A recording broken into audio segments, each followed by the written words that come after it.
So it has crossed 5 minutes than the scheduled time, and more than 50% of the participants have joined. So we will start the session, sir, with your permission.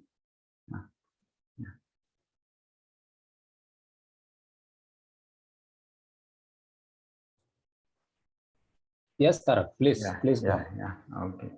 So, good morning, all the participants. So, welcome to the second session of the day 5, or we can say it is the last technical session of this 5 days FDP. So, I welcome you all. Here in this session, we have Mr. Jayant Laklani, Director and Chief Structural Engineer, Laklani Associates, Rajkot, Gujarat. Sir is the founder of the firm Laklani Associate and had penchant for the structural engineering since his college days at undergraduate level itself. After completing his postgraduate graduation in computer-aided structural analysis and design from Gujarat University, he got experience of one of the best structural engineering firm in the industries. He was felicitated by the National Award for Excellence in Structural Engineering in a competition held by India chapter of American Concrete Institute, that is ACI, for the year 2005. His area of interest includes the development of unconventional structural systems and innovative use of structural materials.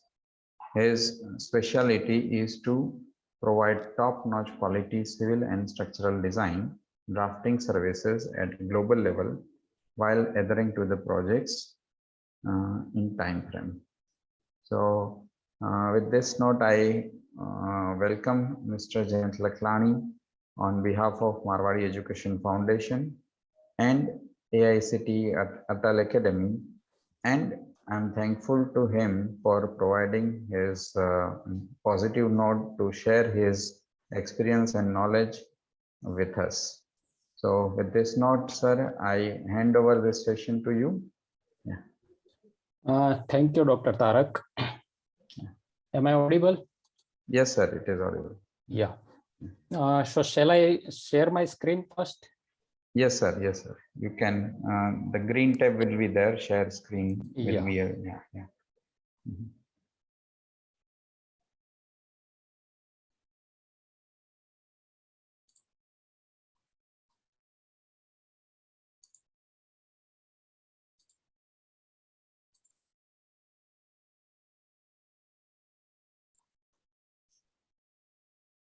Yeah, the first slide, is it visible? It is uploading. Yeah, it is.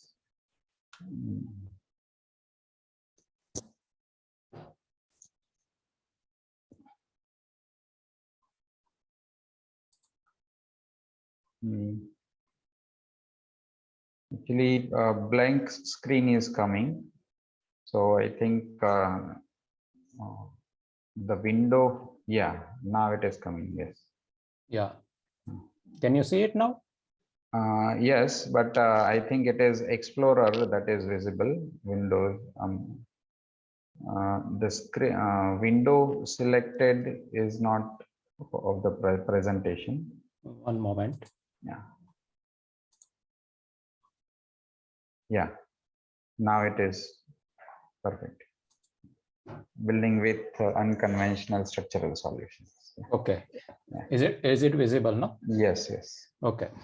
So friends, first of all, I would like to congratulate Marwari University and Dr. Tarak Vora for organizing this faculty development program, which provides a platform for knowledge sharing and knowledge enhancing. I would also like to thank for giving me this opportunity to share my experience with all of you. So for, our today's lecture is on buildings with unconventional structural solutions. Now, what does we mean by unconventional? does it mean that something that is thought out of the box? So in a manner, we can say, yeah, the solution which is thought out of the box can be said as the unconventional, but not in the manner as shown in this slide, because if the pros and cons are not properly while going for an unconventional solution, the results can be disastrous. So the dictionary meaning of the unconventional is something which is not based on or conforming to what is generally done or believed. So in that context, in our today's lecture, the unconventional structural system means that the systems which are not documented in standard textbooks. So whatever we are going to discuss today, you will not probably find those kind of things in the standard textbooks. Secondly, the system which is conceived for a particular building based on the requirements of architectural, structural, or site specific these requirements. And thirdly, that such kind of solution are normally unique in their application and not found as being repeated in other buildings. So with these points in mind, we are going to discuss few of the case studies for all these buildings, which we have come across in my 30 years of experience as a structural designer. And each of this building is having some or another structural feature which required a kind of solution which we can say that it is unconventional. So the first building we are going to discuss today is an indoor stadium at Racecourse, Rajkot. Now this is the fact file of the stadium. Now here for this building, the interesting feature is this unobstructed column-free area of 40 meter by 40 meter. And the two unconventional structural components or the structural solutions which were required while trying to cover this column-free area of 40 meter by 40 meter. The first was the perfect internal hinge connection, and the second is a tripod-safe space frame. Now we are going to discuss this in somewhat detail. Now this is the lower level plan of the stadium. In central part, this is the earth filling below the play field above, and this is a surrounding passage. And on both sides of the passage, there are rooms for the players' stay and some areas of practice hall and gymnasium, as well as course court, store, etc.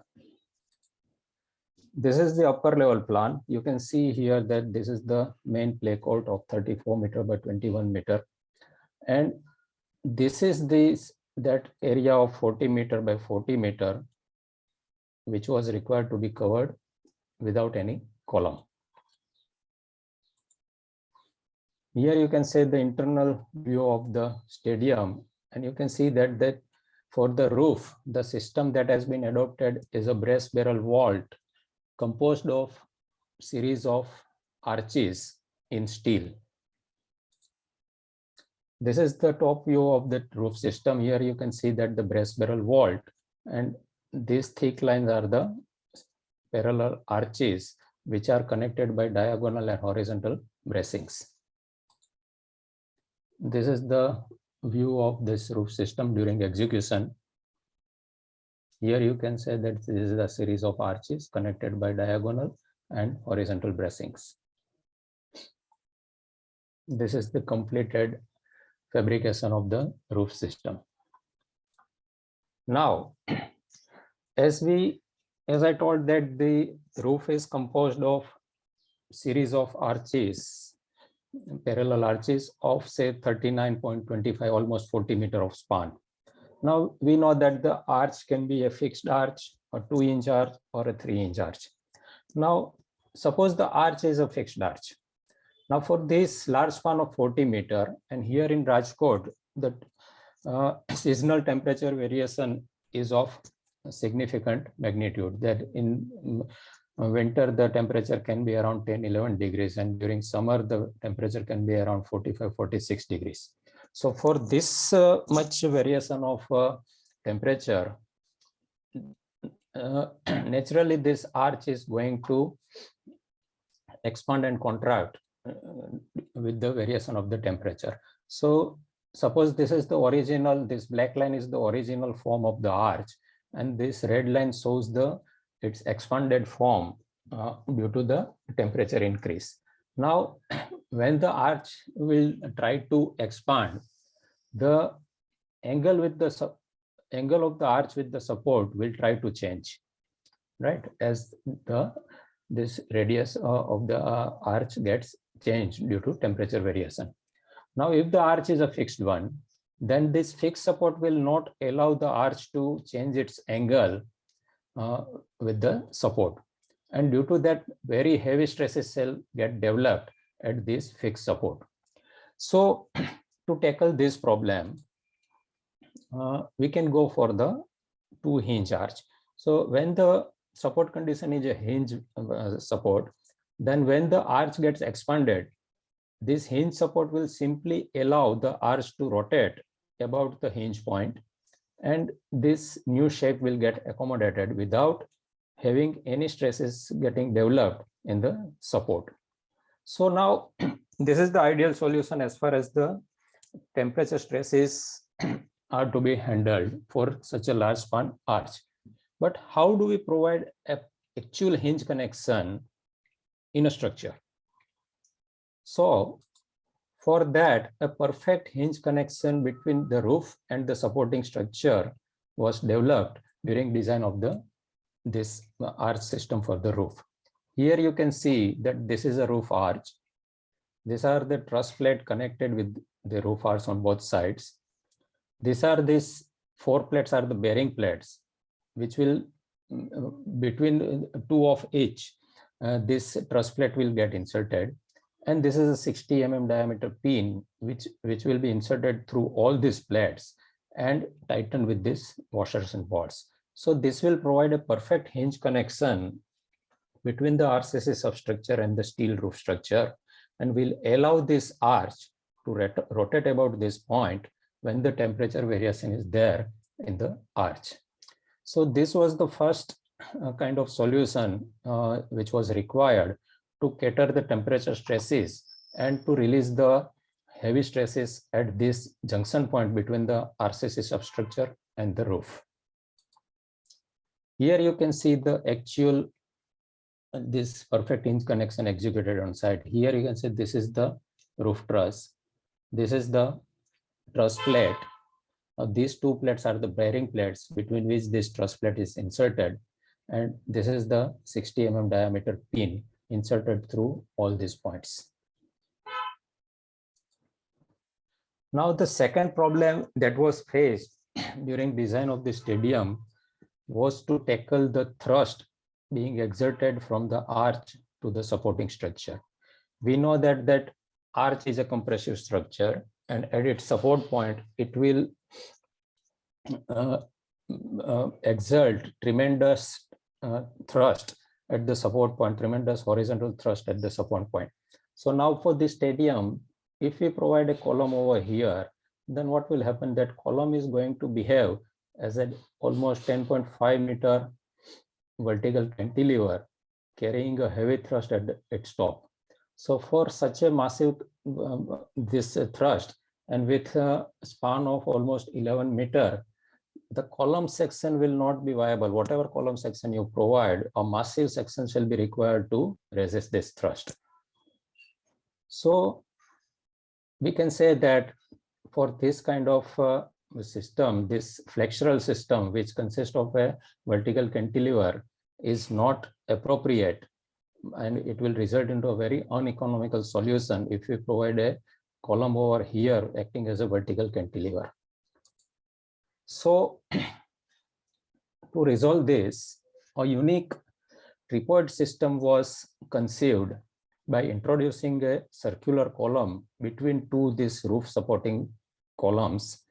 So these 2 columns are carrying arches, roof arches. Each of this rectangular column is supporting 1 roof arch at its top. And between these 2 rectangular columns, on outer side, a circular column was inserted at 2.4 meter distance to form a kind of a tripod, right? So here you can see the three-dimensional view of the tripod space frame. So these two rectangular columns are supporting the roof arch at its top. Additional circular column is introduced at the outer side, and all these three columns are connected by beams at different levels. These two sloping beams, this is the beams at this sitting gallery top level, and this is at the plinth level. So three of these columns formulate a kind of tripod, and the thrust being exerted from the arch is directly getting transferred to these outer columns, right? And when this column will try to tilt outward, or when it will try to act as a vertical cantilever, these two ties will prevent it to behave like a vertical cantilever and will help to reduce the bending stresses and will result into a kind of axial stresses. So here you can see that tripod space frame executed on site. So here there are those rectangular columns in this wall. This is the third column introduced outside those two columns in between them, and these are those inclined beams, and these are those horizontal beams connecting the three columns. And there is another triangle of beams connecting these three columns at this plinth level. This is the tripod external view. So this kind of tripod resulted into a very economical solution with moderate size of columns, and all the forces getting transferred to the ground in form of a compressive stresses only, and avoiding all the bending stresses which require very high concrete sections. And the concrete, we know that the concrete is very strong in compression. So in this system, the material strength utilization was the maximum. And for this system, this indoor stadium got an award for excellence in structural engineering, and national award was won in a competition held by American Concrete Institute, India chapter. Now, this is another small structure. It is an industrial building at 11 kilometers from Rajkot. Now, for this building, this is the fact file of the building. And here the unconventional structural component is the composite vertical truss. Now, this is the building plan. Here we can see that there are three grids of 15 meters each. And this 15-meter span was to be covered by a profile sheet decking or Proflex sheet in this kind of manner. Here you can see that profile sheet arch roof was required to be provided on this 15-meter span. Again, we know that when the arch is there, the horizontal thrust is going to come into picture. So for this 15-meter arch, we know that the horizontal thrust is going to be exerted on this column.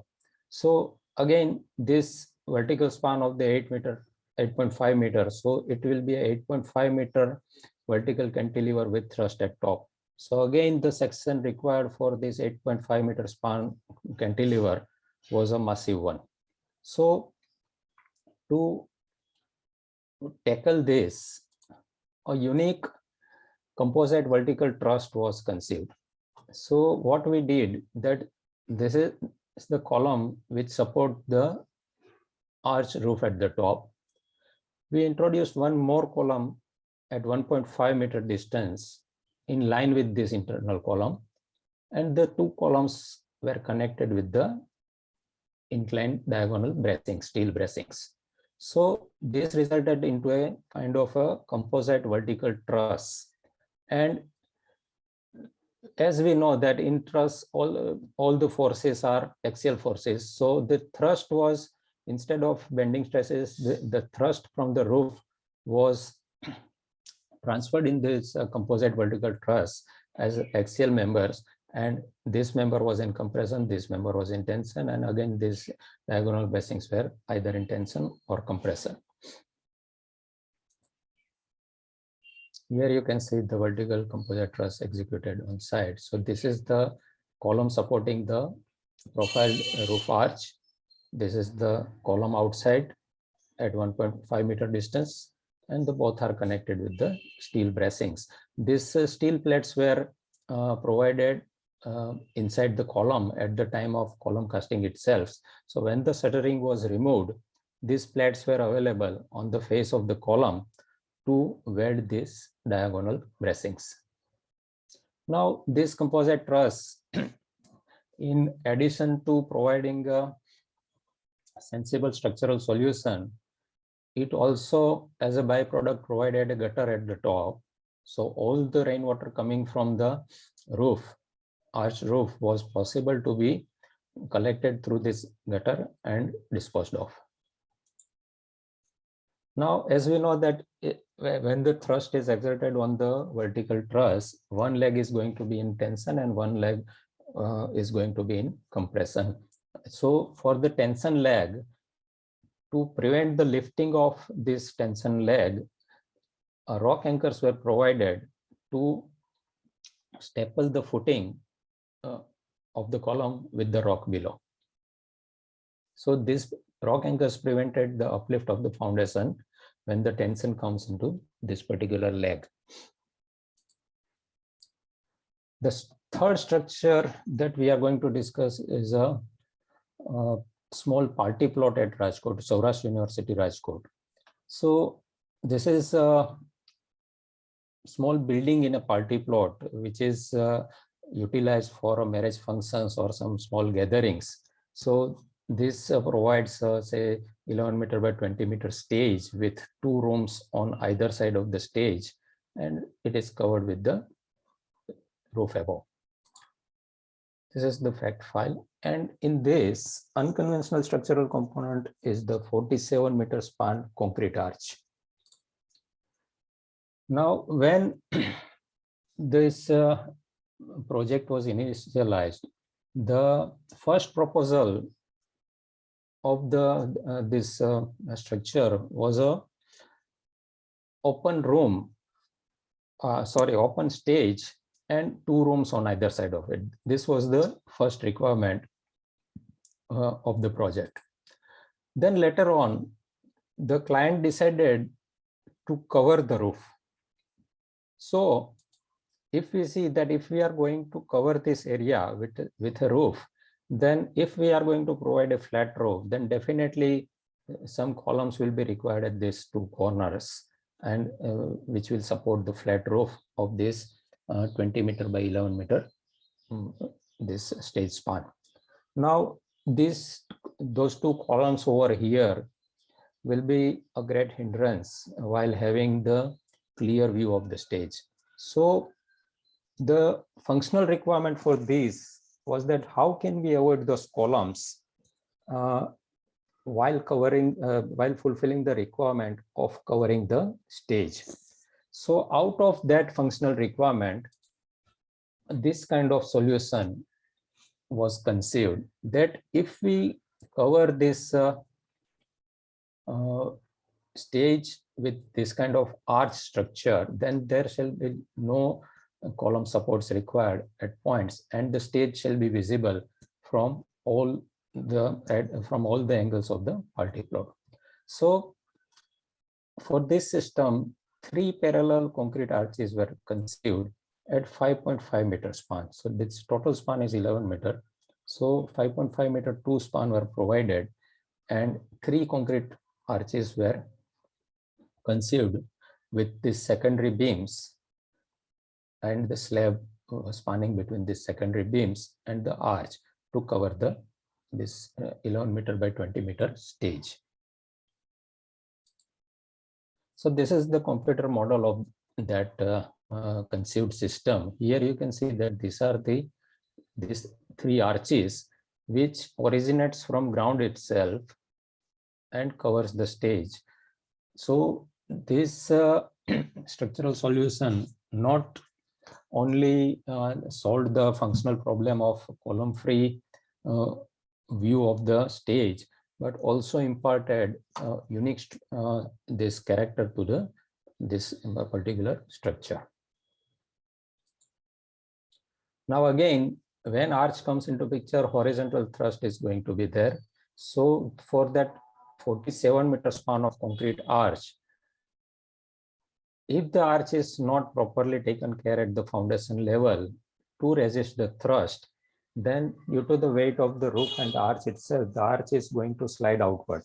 So to prevent that, rock anchors were provided in the footing to staple this foundation with the good quality rock below, and all these anchors well in shear to resist the thrust from this arch. So this is the reinforcement cage of the arch, and this is the foundation mesh, reinforcement mesh, and these vertical bars are the rock anchors which will resist the shear transferred from this arch in form of a thrust. Now this is the photograph during execution of the arch. You can see that the arch was executed from the two ends simultaneously, and the central part was were connected in the center. Here, with a person standing above the arch, you will be able to visualize the actual scale of the arch with reference to the man standing on this arch. These are the completed arch. Now, there is one interesting structural feature to be discussed, that arch is a very stable form as far as vertical loads are concerned. So it will simply transfer all the vertical loads in form of a compressive force to the ground. Now, what about earthquake forces? So we know that in its own plane, the arch is very strong. But when the earthquake force is going to act perpendicular to the arch, then it will simply tilt and fall down. So to prevent that, this wall of the room on both the side, this wall was made RCC shear wall connecting the arches. So this wall and the opposite wall of the room were made RCC shear walls, and to transfer this horizontal thrust from this arch, these pergolas were provided. So these pergolas are not just simply architectural feature, but they are acting as thrust transferring elements and transfer this thrust to this shear walls on two sides of the room. So total 4 shear walls were provided, 2 each in 2 walls of room on each side. Here you can see the drawing of drawing of the structural drawing of the arch. So this is the foundation. These vertical lines are the rock anchors.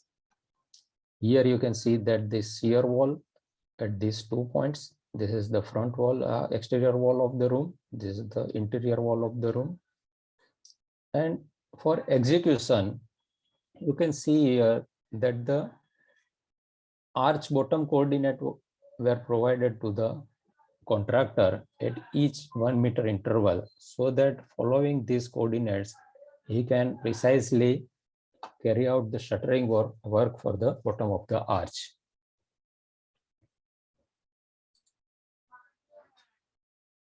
Now the next building is an industrial building at Pune. This is a bearing factory, and in this factory, out of this total area of 4,500 square meter, a small area of this building was having a particular functional requirement. And for that, this unconventional structural solution was a composite steel portal and concrete deck system.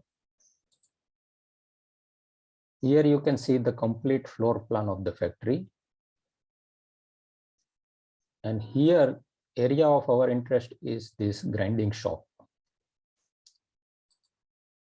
So for this grinding shop, the functional requirement was that that this span of the grinding shop, this width of the grinding shop is almost 50 feet. So for this 50 feet, there shall be a number of machine rows in the grinding shop with a passage in between. So for this machine row adjacent to the wall, there was no problem of natural light on both sides of the wall, but the interior row of the machine, which were away from these windows, it was becoming difficult to provide them with the natural light, and the solution, immediate solution was to provide artificial light during daytime also, which was resulting into a huge consumption of the electricity. So to resolve this problem, it was required to get the light from the roof. Now again, number of solutions were thought in form of skylights and everything, but they were not proving acceptable to the architect, as well as structurally also we are not satisfied with those kind of solution. So for that, a unique composite portal frame was conceived, and in this manner, here you can see this is a steel portal frame and which supports the concrete deck slab, and this vertical leg of the portal frame will provide a side windows from the top. So again, here we can see this is the portal frame. This between two portal frames, this larger area slab is provided at the bottom of the portal frame, and the portal frame itself is covered with a concrete slab in top. So we will have a vertical face of the portal frame open, where we can provide glasses to have the natural light from both sides of the portal frame. So here you can see these four square are the corner legs of the portal frame. There is a concrete deck slab coming from both sides, resting on the portal slab. This top slab is covering the portal from the top, and these two vertical faces will allow the natural daylight to ingress from side of the portal frame.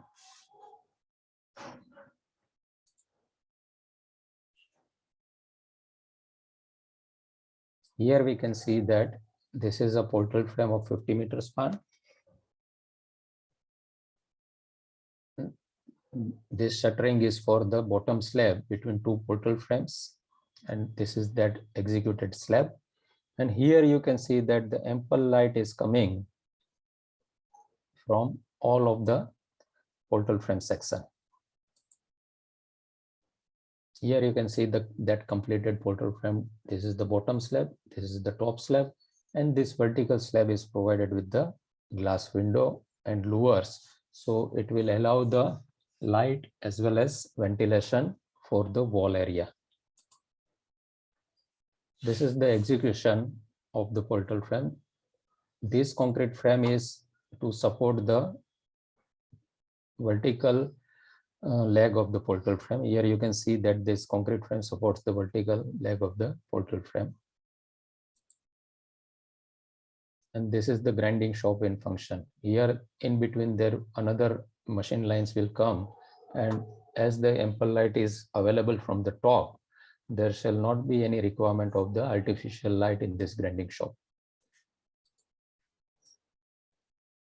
Now the next building we are going to discuss is a 5-star hotel in Rajkot. It is Fortune Park JVS Grand Hotel at 150 feet Ring Road, Rajkot.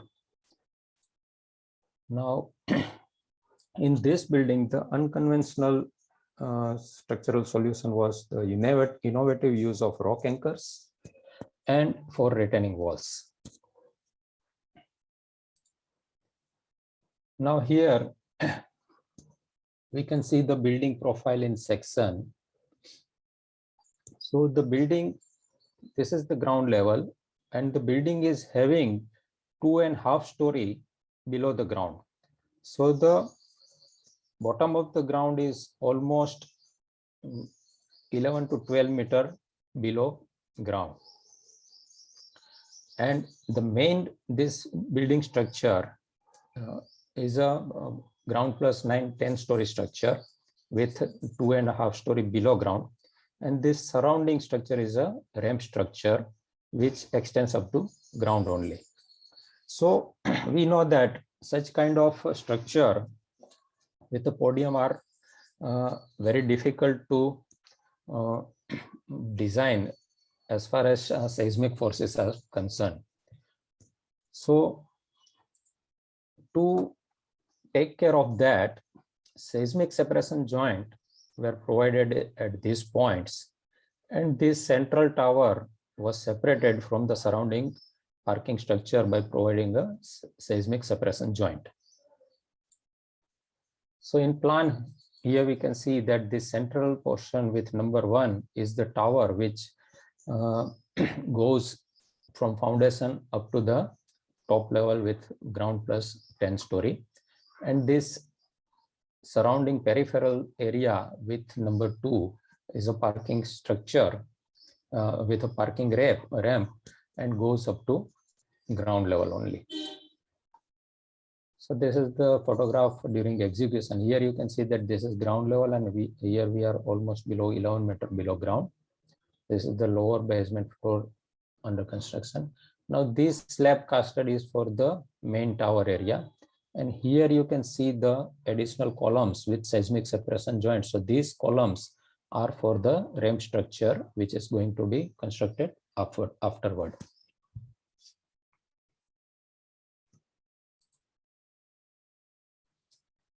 Now the problem that was faced due to provision of this seismic separation joint was to design this almost 11 meter high cantilever, this retaining wall. These joints were not provided, and this slab is continuous. Then what will happen that this slab will support this retaining wall when the earth pressure acts from outside, and from both the sides the earth pressure shall be resisted by this slab, and the slab shall be in compression. But when we provided this seismic separation joint, there is a discontinuity between these two side slab at this point. So when this earth pressure is going to exert pressure on this wall, the wall will try to tilt inward. Along with the wall, this slab will also try to move on the right side, as this joint will allow the slab to move. So it will not be possible to take advantage of this slab while resisting the earth pressure from outside for this retaining wall. So here is, we can see that the same thing in a simplified manner, that when while providing this seismic separation joint, we can conceive these two parts as a separate one from the central tower. So when the earth pressure is exerted on this retaining wall, the slab here will simply move inward and will not offer any kind of resistance to the outward earth pressure, and will not help to economize the design of this retaining wall.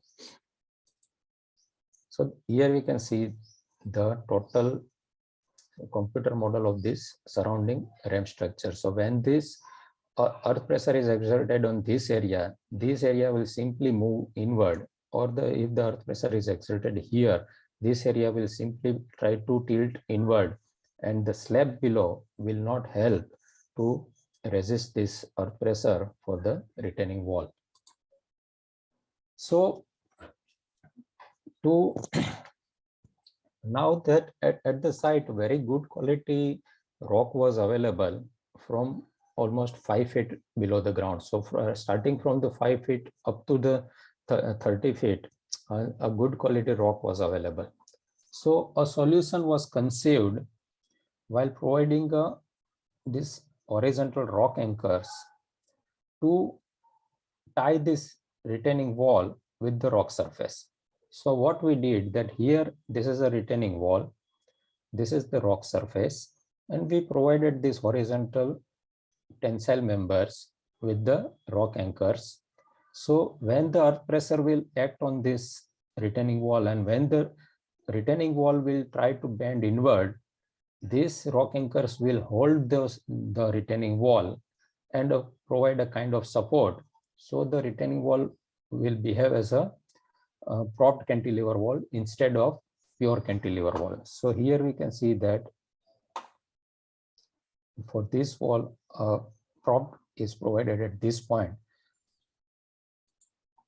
And here you can see that the same thing as executed on side. So this reinforcement is for cantilever, this prop cantilever retaining wall, and this cage is for rock anchor tensile beams. Here you can see all those beams holding the retaining wall. Here you can see those anchors executed. So due to that kind of anchors, it was possible to have a very economical sections for this retaining wall. Normally this kind of free cantilever wall will require almost a meter thick section at the bottom, but due to provision of these rock anchors, it was possible to design this section at the bottom with a 300 mm thickness, and at the top it was 200 mm, and this portion was required to be made thicker to cater for the heavy shear stresses and bending stresses, and was required to be made 500 mm thick. Now another challenge faced on this site was to design foundation for this rear side retaining wall. This is the front road side of the building, and this is the rear side of the building. On rear side of the building, at the edge of this property, or at the property line, there were few existing buildings at the ground level, and which were not in very good condition. So it was not possible to excavate up to the property line while considering that bad quality buildings immediately at the edge of your property. Now this retaining wall was almost 5 meters of height, and for a free cantilever of 5 meters, almost a 3 meter wide foundation was required, and it was not becoming possible to excavate a 3 meter wide foundation at this particular point due to the existing structure at the edge of the property line. Here you can see that at the property line, these structures are existing and the buildings are not in very good condition. You can see that the walls are without plaster, and if we try to excavate this thing, the safety of these buildings will be endangered. So the only space we were having at this bottom was a very narrow space to have the foundation for this retaining wall of 5 meter height. So for that, again, the rock anchor came into help, and the solution thought was a rock anchored beam as a retaining wall foundation. So here you can see that this is the cantilever retaining wall of almost 5 meter height. There is a beam at the bottom, and the beam is tied with the rock anchors at the top and bottom level. Here you can see the enlarged view of the same. So when the retaining wall will try when the earth pressure will act on this retaining wall, the retaining wall will try to provide the bending moment at the bottom, which will get transferred to this beam. So this anti-clockwise bending moment will get transferred to this beam, and beam will try to rotate in anti-clockwise manner. This is earth side, this is the building side. So when the beam is anchored with the rock, what will happen that when the beam will try to rotate in the anti-clockwise manner, this leg will be in tension and this leg will be in compression. So to resist this anti-clockwise moment, a couple will be offered by this top and bottom rock anchors, while the top rock anchor being in tension and the bottom anchor being in compression. So here you can see that again the good hard rock surface is taken, its advantage has been taken, and rock anchors are provided to find a unique solution for the foundation of the retaining wall.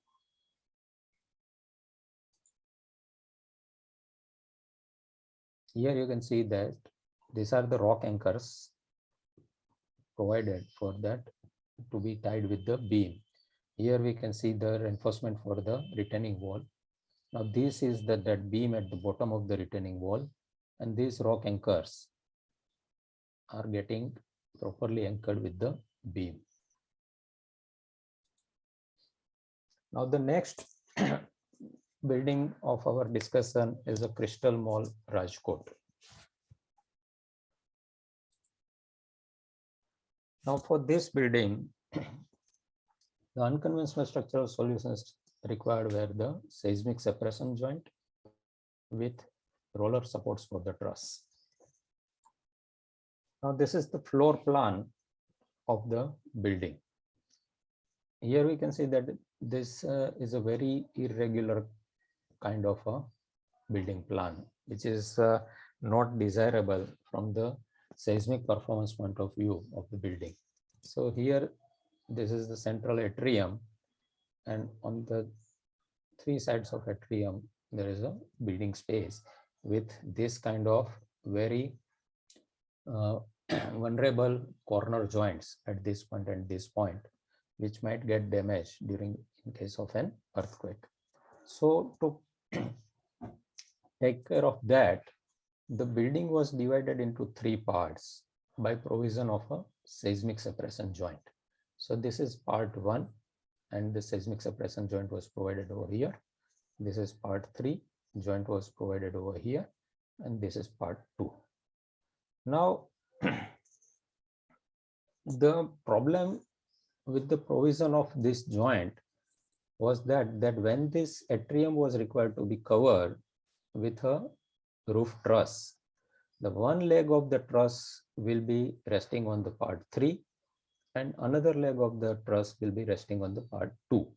So seismically, these two parts are different, and the truss is connecting both of them. So we can say that it is like two separate buildings are connected at top with a roof truss, which is again not desirable from seismic performance point of view. So in case of an earthquake, if the proper care has not been taken at the support points of this truss, then the movement of these two buildings might get heavily damage the roof truss structure. So to take care of that, this roof truss was provided with a roller support at one end of the truss to allow the building moment in case of an earthquake. So this is the atrium truss detail, and this is the detailing of the roof joint, this support point, with the one end as a perfect hinge connection and another end as a roller support. So this is the detail of this roller, that the bottom truss plate is provided with roller pins, and on these roller pins another plate will come, and which will be supporting the roof structure. So between these two plates there are roller pins which will allow this truss to move in perpendicular direction. Right? So you can see over here that this is the top plate, this is the bottom plate, and roller pins in between. So when the thrust is coming from this, and there is a movement of this substructure in case of an earthquake, this pin will allow this structure to move in the transverse direction without affecting the roof structure. Here you can see that those two plates with the roller pin in between, and this is the roof structure.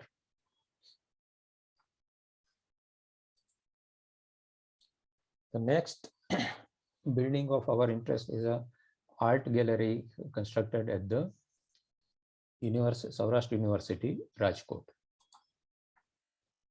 Now here the unconventional structural component is a reinforced stone masonry. Now this is the ground floor plan, and this highlighted, this circled, red circled area is the area of our interest. Now here you can see that there is a 123 meter wide corridor with stone pillars at the edge of the corridor passage. So here we can see that it is a double heighted passage. So these stone pillars will go up to almost 7 to 8 meter height and will result into a very slender stone columns. Now such kind of slender stone columns, here you can see those columns. So such kind of stone columns, they are strong in taking the gravity loads, but in case of an earthquake, they are very weak to resist the lateral loads. So the architect wanted the stone masonry. First, it was required that we will execute the complete structure in the exposed stone masonry. So there was no question of providing any columns. However, on later stage, somehow it didn't become possible, and on later stage the whole building was plastered, and this idea of exposed stone masonry was dropped. But initial proposal was to provide the this exposed stone masonry,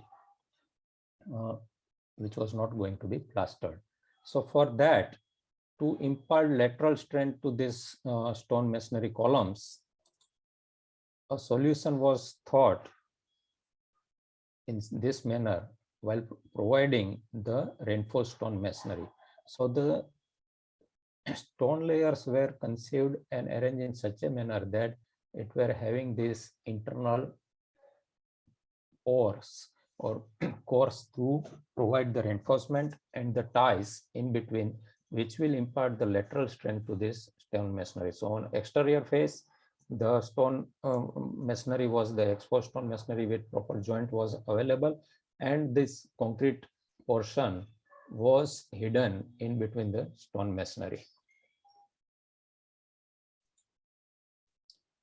Now the last structure of our today's discussion is a North Star School at Tramba, Rajkot, and this central portion, which looks like sitting on these blocks on these two sides, is the area of our interest for today's discussion.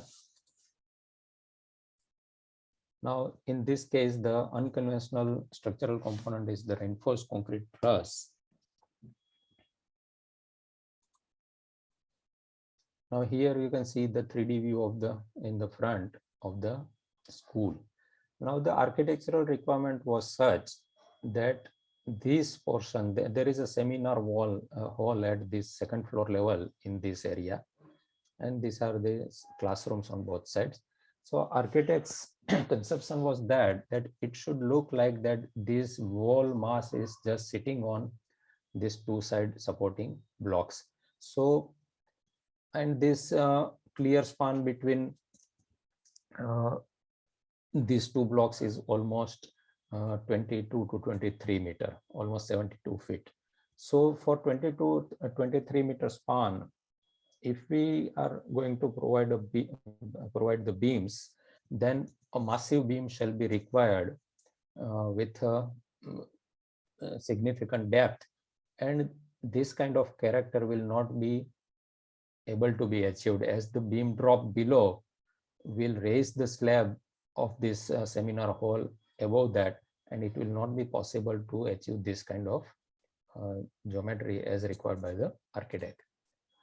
Here you can see the ground first and second floor plan, that this is the block on two sides, and at second floor level it is covered by this seminar hall. Now for that, unique reinforced concrete truss was conceived as a supporting system to cover this span of 22 meter. Here you can see that this reinforced concrete truss supports the bottom as well as top slab of the seminar hall, and as the complete vertical face of the building acts as a structural component, the large span beam required below were eliminated, and with this nominal size of beams at top and bottom with truss members in between, it was possible to span this large length of almost 23 meters. This is the detailing of the truss which was provided with all the bar lengths and everything. This is the bar bending schedule provided with the precise location of the laps to be provided in the beams. This is the junction details of the truss vertical and diagonal members. Now here you can see that after completion of the building, it is not possible to visualize that there is a RCC truss in between, but the truss geometry is like this. Here you can see that this is the truss, and the architect has beautifully treated this truss with provision of these windows in a beautiful manner. And here few more uncommon structural forms designed by us during our practice. This is a pyramidal roof for the one crematorium at Motamava, Rajkot. This is a RCC dome for a sewage treatment plant at Hotel Seasons. And this is a single layer lamellar vault for the kidney hospital Rajkot, and this is a perfect hinge connection for that vault. So friends, thank you very much for hearing me, and if any questions are there, the questions are welcome. If anybody are having any technical queries, we can definitely discuss those. Tarak.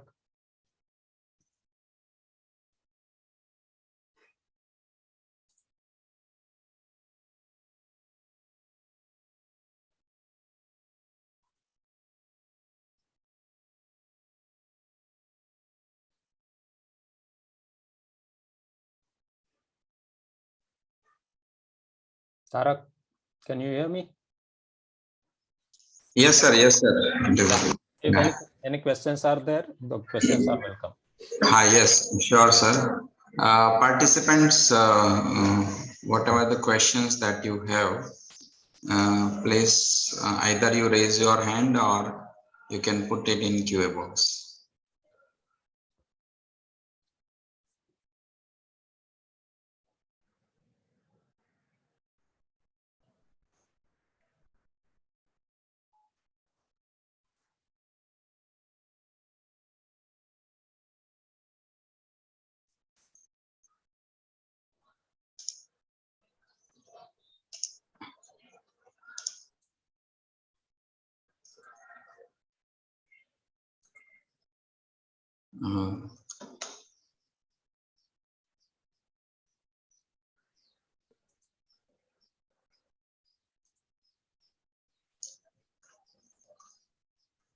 So, sir, whenever we are guiding some students, at that time, what they face something, many a times, as we have to adopt such innovative systems. But for the freshers, they feel sometimes that whatever the architectural details that they are getting, whether to go, there is a thin line between whether to go for some innovative system or whether to request architect to change in the planning concept.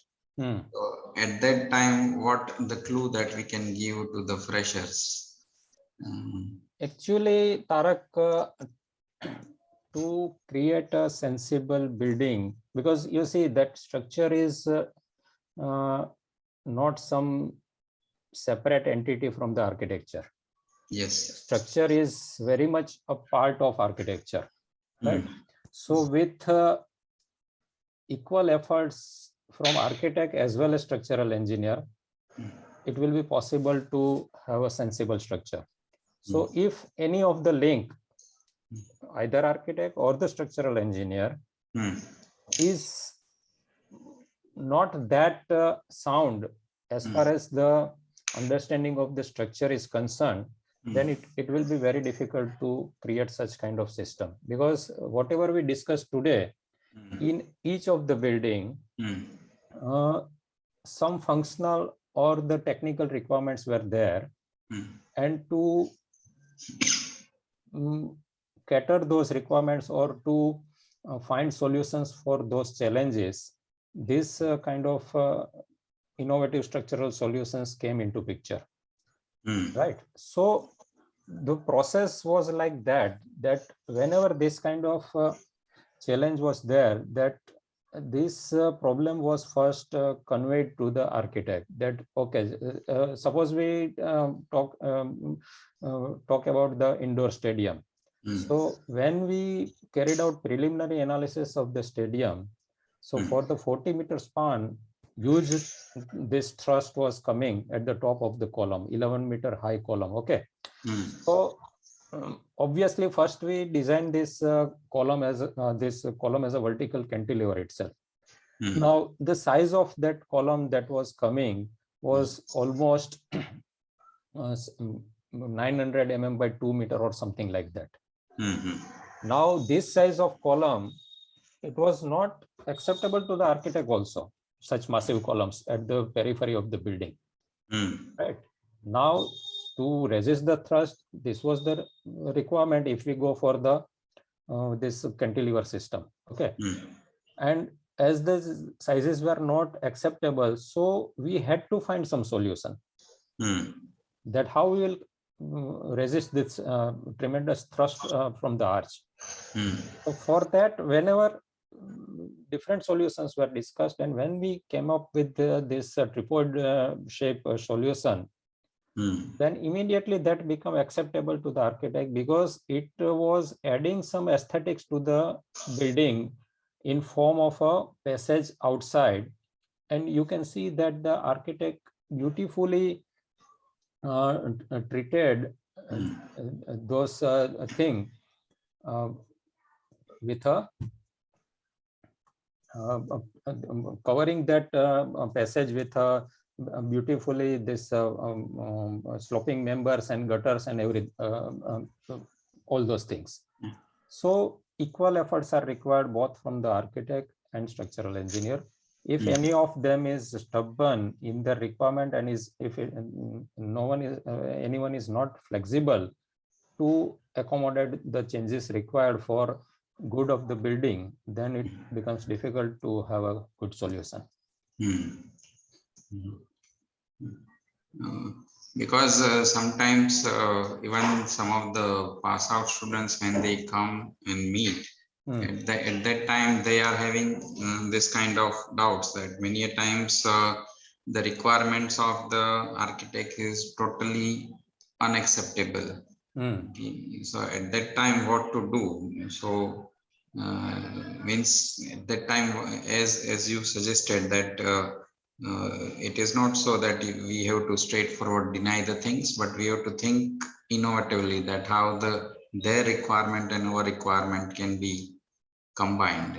Yeah, you see that there are, as you said, there is a thin line, because you see, sometimes it will happen that architect will put forward his functional requirements and will tell the structural engineer to find solution for that. Sometimes it also happens that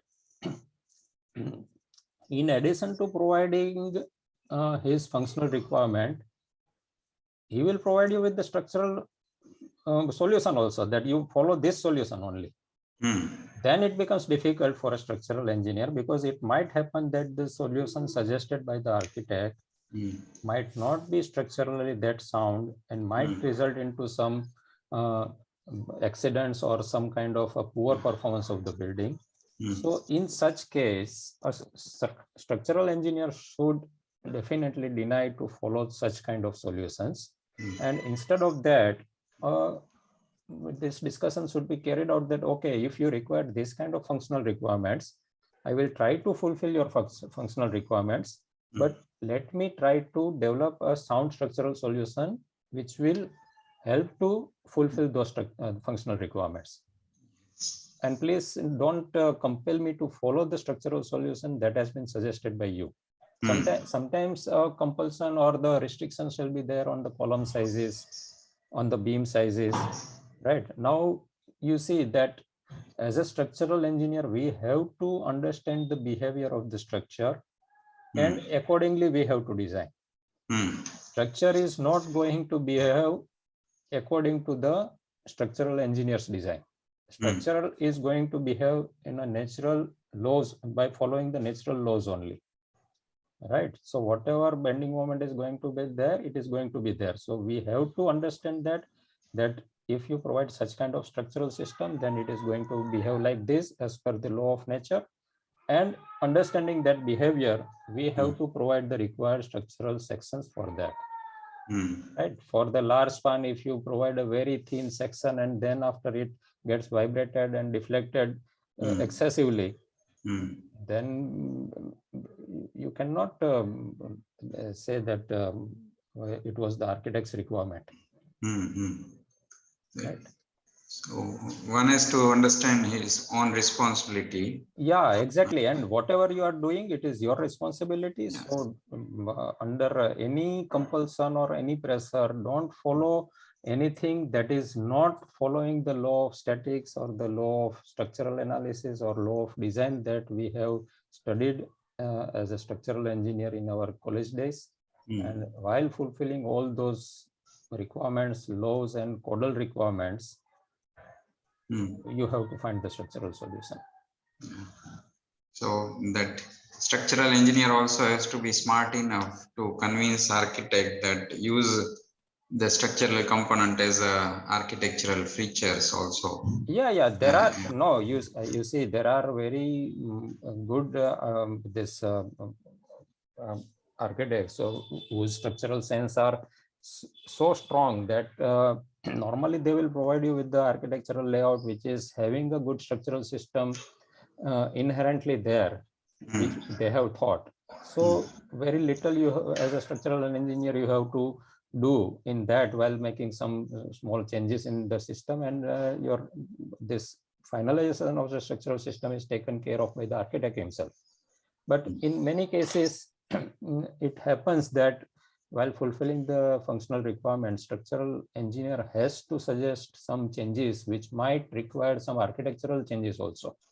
And in such cases, it might happen that the architectural design is phrased up to such an extent that such kind of changes are not becoming possible. So in many cases, such cases, we have come across that in such cases, we have to say no, that because it will not be possible, or we do not know that how to design this structure that you have conceived.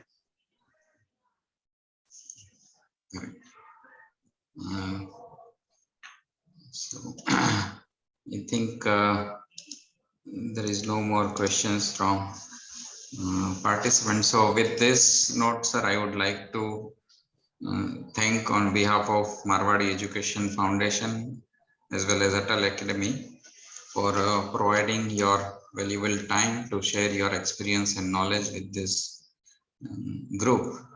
So thank you for that, sir. My pleasure, Tarak. My pleasure. Thank you very much. Thank you for inviting. Participants, so as this is the last session of this FDP, so now based on this all 14 sessions, you will be having a test, and the details of the test already that is placed in your WhatsApp group. And test will be at 2 o'clock, and our valedictory session will be at 3 o'clock in online. So all are requested to appear test in time, and time extension will not be provided for that. And then after we'll be meeting for the valedictory at 3 o'clock. So thank you, sir, again. And with this, we end this session here. Thank you, Tarak. Thank you very much. Have a good day. Thank you, sir.